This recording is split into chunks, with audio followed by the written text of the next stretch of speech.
Hello everyone. So I am back with a wonderful story titled as Father's Help, written by R.K. Narayan, who was one of the earliest and one of the best Indian writers in English. He created the fictional South Indian town of Malgudi and set most of his popular works in it.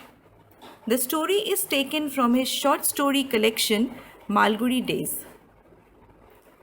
So, let's see what happens in the story.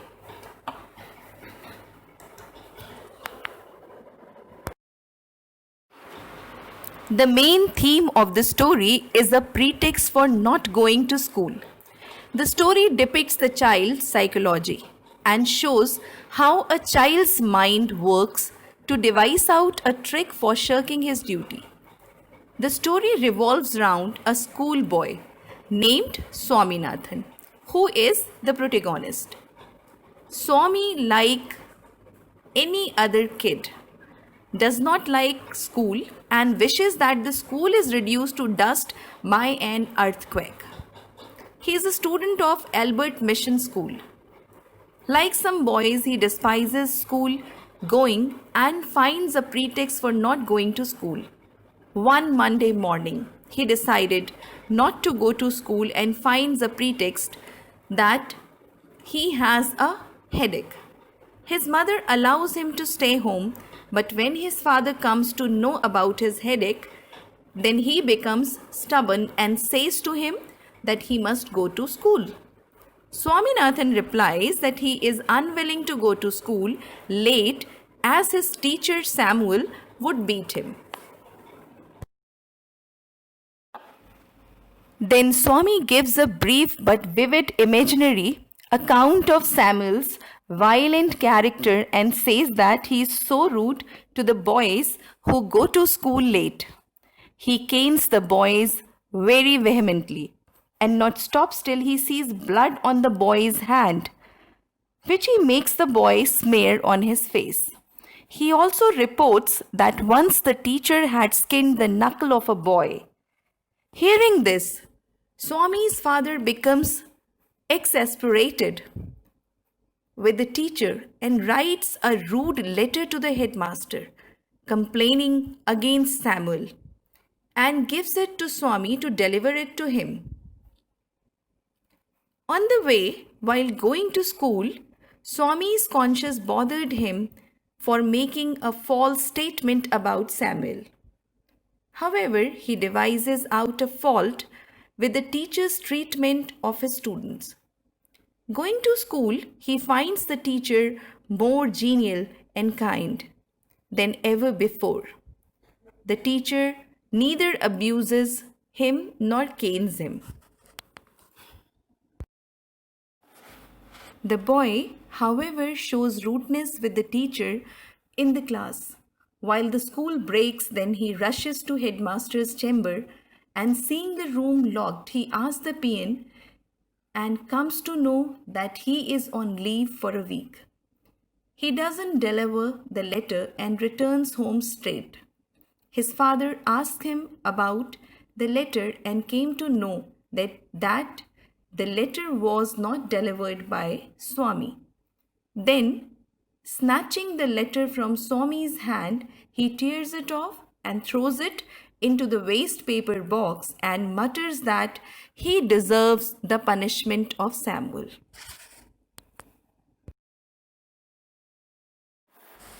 So that was a summary of the story. Now children, let us have the chapter analysis. There are three main characters, Swaminathan, Samuel and Swami's father. All bear some individual as well as type traits of character.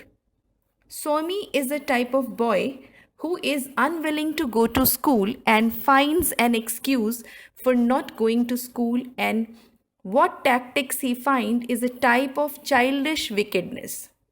Here the author has ably portrayed child psychology. The second important character is Samuel. He is a worthy teacher. No doubt that he sometimes punishes the students for their improvement, but at times he is kind to them also. He often makes jokes rounding Swami's inactivity, which proves that he is a person of a genial kind. The third character is the father of Swaminathan. He is a very conscious father. He loves his son, but he is strict in the matter of his son's schooling. The fact that Swami pities Samuel may be important as it suggests that Swami is battling with guilt. However, rather than admitting his fault, that he himself is in the wrong, he does everything he can to provoke Samuel. If Swami had stayed silent in Samuel's class, he would not have been caned. He was given sufficient warning by Samuel. Yet, he continued to obstruct the class by shouting. This may be important as it suggests that Swami is stubborn. Though he knows the path he is traveling is wrong, he still does everything he can to provoke Samuel. It might also be important to remember that Samuel didn't have to hit Swami with a cane. He had other options. He could have told Swami to stand in the corner of the classroom or to leave the room.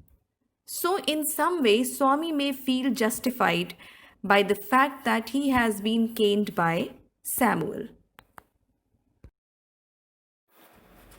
It is also noticeable that Swami has not done his homework. This could be important as it can suggest that Swami is not dedicated to his studies. He would much rather stay at home than go to school. It is also noticeable that when Swami lies to his mother about having a headache, she immediately believes him, yet his father knows that Swami is lying. It is as though there is a battle of wits between father and son. A battle that Swami eventually loses because he knows that he is lying about not only having a headache but about Samuel too. He will lie to his parents in order to stay at home, making up a story that will suit his needs.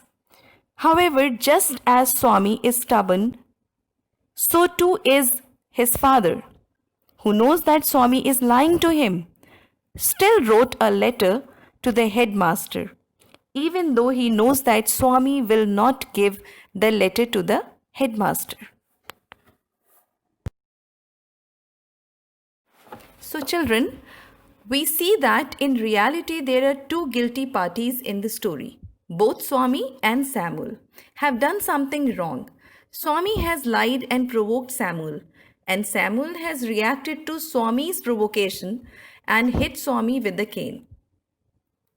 Hopefully, you enjoyed the session and the story. Thank you.